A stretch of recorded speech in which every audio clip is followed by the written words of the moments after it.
الله وبركاته. مهندس محمد ديكو، شركه ديزاين.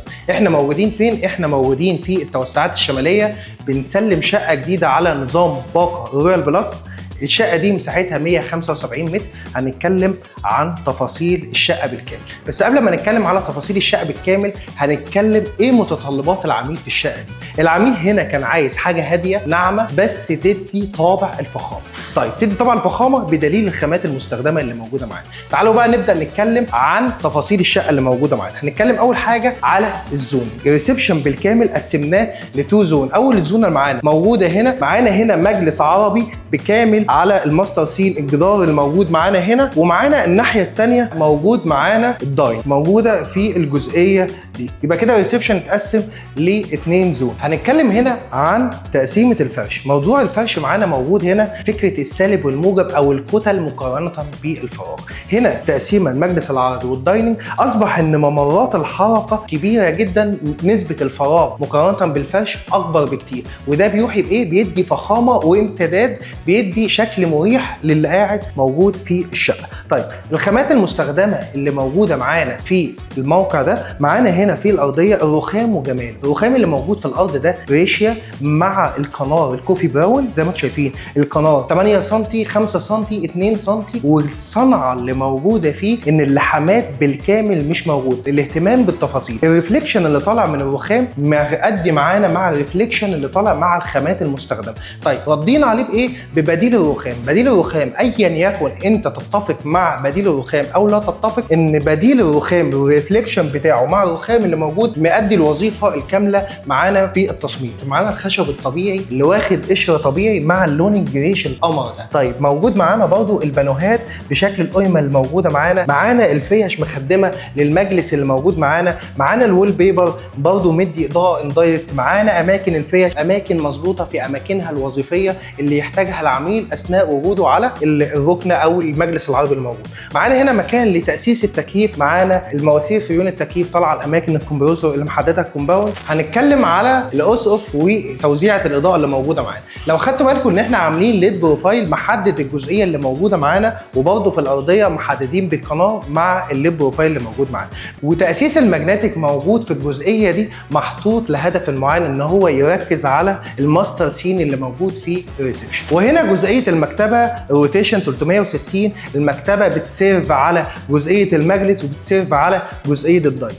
موجوده هنا فراغات برضه يتحط فيها الزهور او شكل ديكوريشن محترم. موجود هنا ستورج من خامه البولي لاك، برضه الخامه مديه ريفليكشن مع شكل الرخام مع شكل بديل الرخام، مدي طابع لكشري. نخش بعد كده على الحته الازاز اللي موجوده معانا. الحته الازاز دي ديكوريشن ايتم، ممكن نحط فيها زهور تماثيل شكلها حلو جدا، وممكن نستغلها برضه كحته ستورج موجوده في الجزئيه دي. نيجي للحته الجميله جدا اللي موجوده هنا، ده الكوفي كورنر. حته موجوده في اخر ريسبشن، حته مهدور حقها. الحته دي كانت ميته، نستغلها في ايه؟ نستغلها في الكوفي كورنر اللي موجود عليها خامه الكوفي براون اللي موجوده في الكنارات الارضيه، متاسس ليها برضو البرايز اللي هتستخدم فيه الكوفي ماشين. ارفف بولي لاك موجود معاها ليب بروفايل. مش محتاج ان انت لو موجود معاك ضيف ان انت تروح للمطبخ ان انت تعمل الكوفي. الضيف اللي هيخش هيعرف ان انت مهتم بادق التفاصيل اللي موجوده معانا. نطلع على جزئيه ثانيه، جزئيه الداين.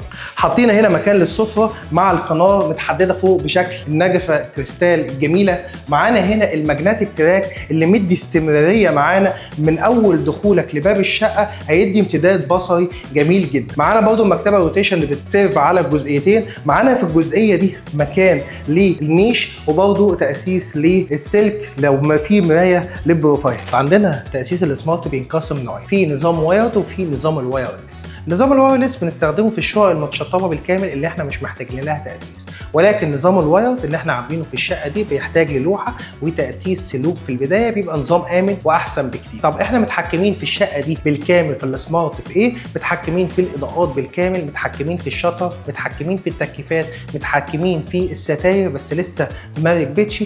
عاملين سنسور للغاز، السنسور بالكامل في الحمامات بحيث لا قدر الله لو حصل تسريب بيجي نوتيفيكيشن ويعمل الالارم. عاملين برضو نظام السيستم السكيورتي ان انا لو طالع من البيت عملت ان انا اواي، هيجي لو في حركه حصلت في البيت في اي جزء من البيت يعمل سيرينا بالكامل تنبه ان في وجود شخص غريب موجود معانا. عاملين برضه نظام اليكسا موجوده معانا بنتحكم في جميع الاضاءات اللي موجوده معانا. اليكسا تيرن اوف ريسبشن سبوتس. زي ما حضراتكم شايفين ان هي بتتحكم في الاضاءات اللي موجوده بالكامل. دخلنا الكوريدور، نفس تقسيمه القنار اللي موجود معانا في خامه البريشيا الجميله. القنار ال 8 سم، ال 5 سم، ال 2 سم من الكوفي براون. من دخولك باب الشقه موجود هنا السمارت لوك. بالمناسبه الشقه هنا كلها سمارت، وهنشرح لكم طريقه السمارت وشرحناه في كذا فيديو قبل كده. برضه موجود هنا في الريسبشن، موجود هنا في الكوريدور الليب بروفايل محدد القنار اللي موجود معانا. اول لما فتحت باب الشقه على الشمال شفت قدامك حاجه ديكوريه حلوه جدا. اولا الاستريبات اللي موجوده مع الاضاءه الاندايركت هي نفس موجود الباب اللي موجود معانا. علاقه السالب والموجب شكلها تحفه جدا، نفس المقاس اللي هنا نفس المقاس اللي هنا. والخامه الجريش، الرخام الخشب الطبيعي، الاسطر شكله حلو جدا. وعلى اليمين برضو موجود معانا نفس خامه الاسطر والقشره الطبيعي، اللون الجريش اللون الحلو جدا. لوحه الكهرباء مستخبيه بشكل شيك جدا. معانا اللوحه الرئيسيه اللي موجوده معانا دي لوحه، معانا القاطع الثلاثي، معانا الايرث ليكج. القاطع الثلاثي اللي قطع الحمايه اللي اتكلمت عليه، حمايه للبني ادمين لو حصل تسريب كهرباء. الايرث ليكج حمايه للاجهزه عند انقطاع الكهرباء وتظبيط الامبير والفولتج.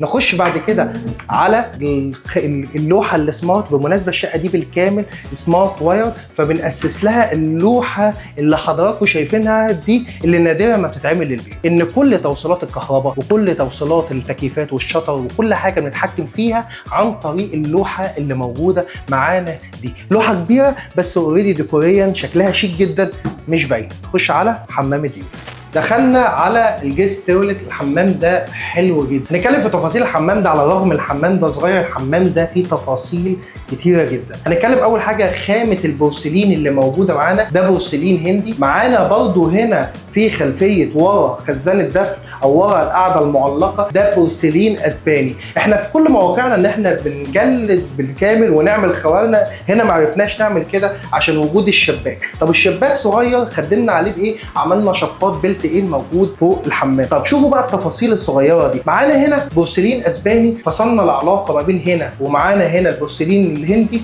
فصلنا العلاقه بليب بروفايل عشان اللحمات. هنتكلم في التفاصيل اللي موجوده في الحمام ده، من اول وشوش الكهرباء الذهبي المط لحد الاكسسوارات، لحد الخلاط الجروهي المحترم، لحد الفواطه اللي موجوده معانا، حتى وشوش المحابس عملناها من نفس الخامه المستخدمه.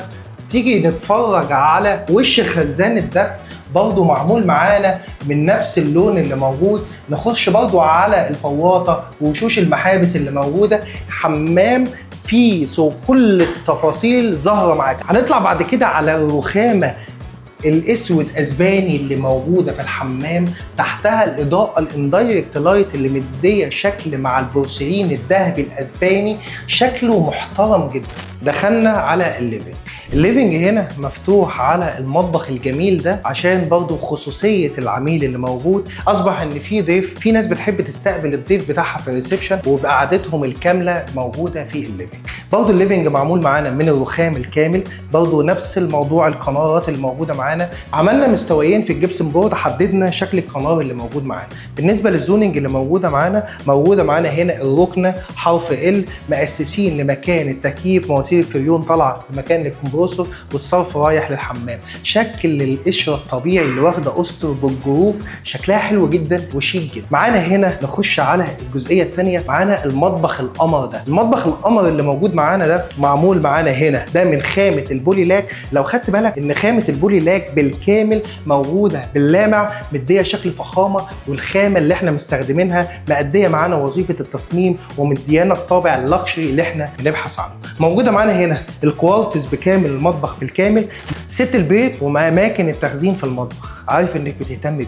نتكلم على وحدات التخزين المطبخ اللي موجوده معانا هنا. اول حاجه معاك هنا ضلفه موجوده فيها وحدات تخزين، معاك هنا ادراج عميقه للحلل، معانا هنا مكان لغساله الاطباق بتبقى جنب الحوض، معانا هنا ستورج وتحتها باسكت الزباله، معانا هنا في الناحيه الثانيه برضو هنا ادراج ووحدات ظرف تخزين، معانا هنا مكان للفرن، معانا هنا البوتاجاز البوتاجاز البلت ان، موجود معانا هنا غسالة الملابس، وطبعا ثلاجة الديب فريزر. وحدات التخزين بالكامل لحد السقف، منها ستورج ومنها حته ديكوريه. نبدا نتكلم بقى على الطبيعه وتداخلها معاك في الليفنج، شكلها جميل جدا. العميل هنا كان عايز بديل رخام ويعمل اضاءه دايركت عليها. انا شفنا ان احنا الطبيعه لو دخلناها في المكان الهادي اللي موجود معانا يبقى شكلها قمر جدا. موجود معانا هنا الزرع، موجود معانا هنا الزلط، موجود معانا هنا بديل الحجر. ده مكاني اللي هقعد فيه على طول باستمرار، فانا محتاج مكان هادي طابع جميل ارتاح فيه.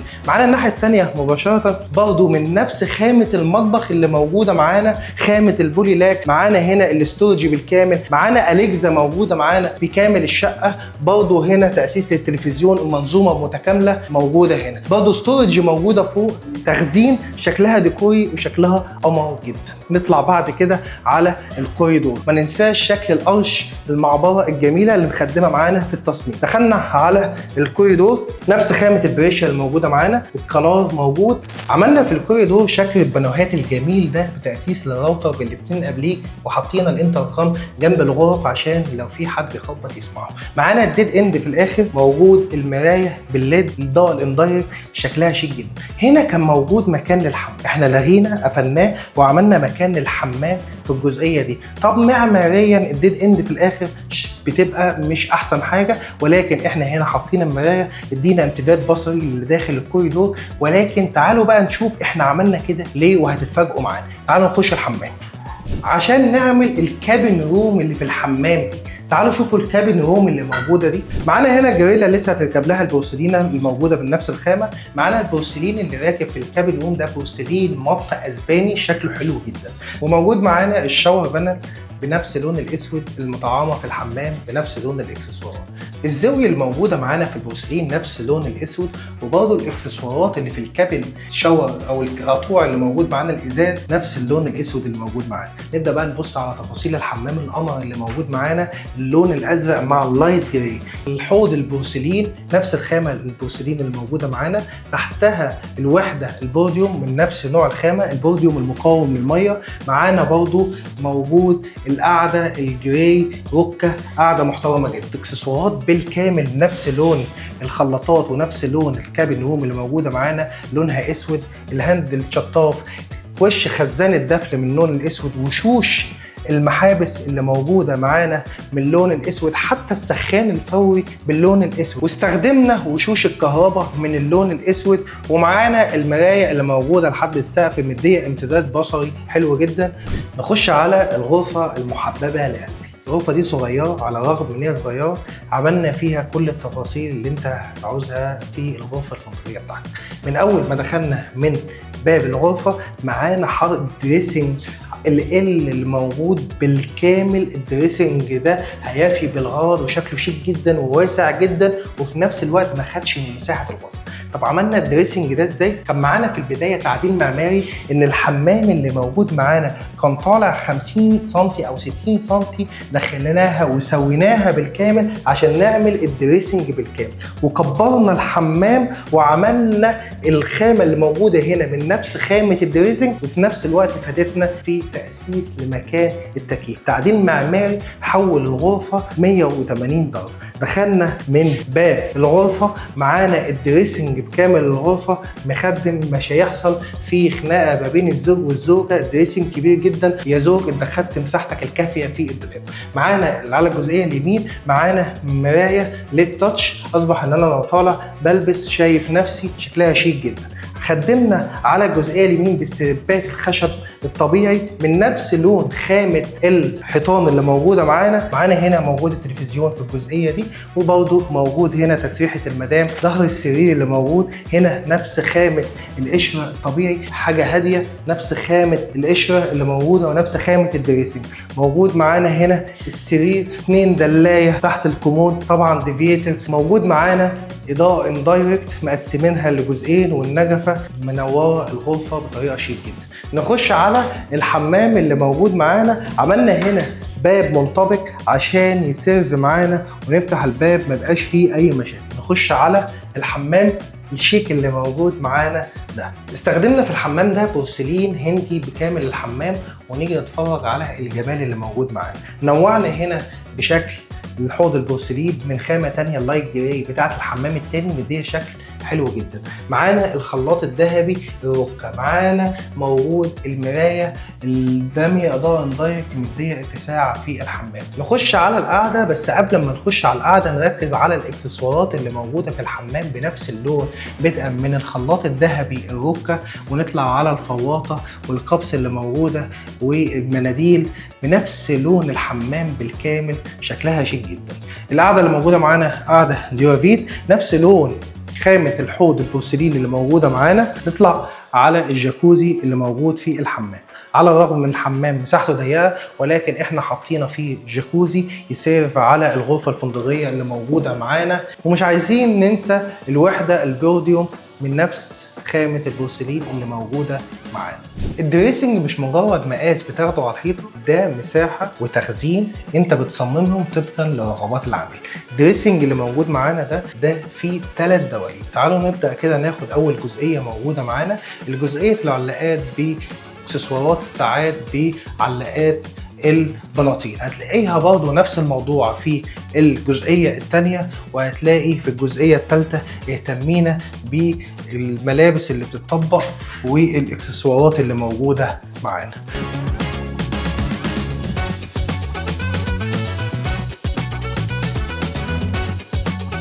دخلنا على غرفة الولد. اللي موجود في الأرضية ده بورسلين على شكل باركيه بورسلين أسباني. نتكلم هنا موجود معانا هنا جزئية الدولاب، معانا هنا سرير 160، معايا هنا كومود ومعايا هنا كومود. هنتكلم في السقف اللي موجود معانا النجفة، معانا الماجنتيك تراك، معانا الإضاءة الاندايركت اللي موجودة معانا.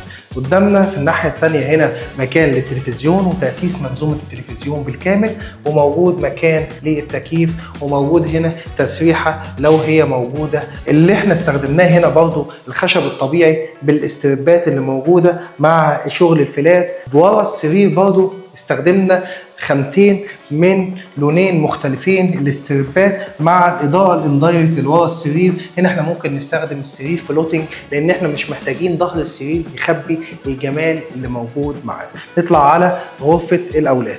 دخلنا على غرفه الاولاد. غرفه الاولاد برضو نفس الخامه المستخدمه في الارضيات، بورسلين اسبانيا باركيه. معانا هنا كان موجود عمود كان مبوظ لنا الشكل ده بالكامل، سوينا كل ده بالخشب، عملنا الرف الجميل اللي موجود ده شكله شيك جدا، وضمينا من لونين شكلهم حلو جدا. برضه نفس الموضوع معانا هنا الدولاب، عملنا النجفه ومستويين في الجبسن بورد، الاضاءات بالكامل موجوده في السقف. الناحيه الثانيه موجود مكان للتلفزيون، وموجود مكان لتاسيس التكييف، برضه موجود مواسير فريون التكييف طالعه للكمبرسور، وموجود الصرف طالع للحمام. اي غرفه موجود معانا نظام أليكزا بنتحكم فيها في الاضاءات بالكامل. الشقه فيها تفاصيل كتيره جدا، انا مش راضي اطول عليكم عشان الفيديو ما يطولش. اتمنى ان الشقه تكون عجبتكم.